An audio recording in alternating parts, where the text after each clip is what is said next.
I'll be showing you how to check RAM on your Redmi Note 15 Pro.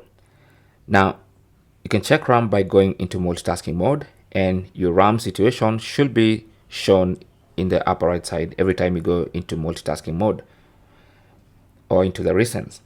Now, if it's not showing, then you need to enable that in the home screen settings. So long press an empty space on the home screen and then tap on settings.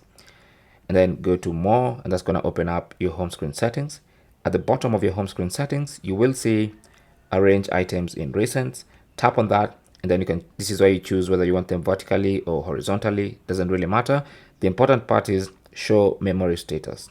So you tap that to enable it, and now anytime you go into multitasking mode, you will see how much RAM you have available in the top right corner. And you can always create or just clear some RAM by removing recents or closing apps running in the background.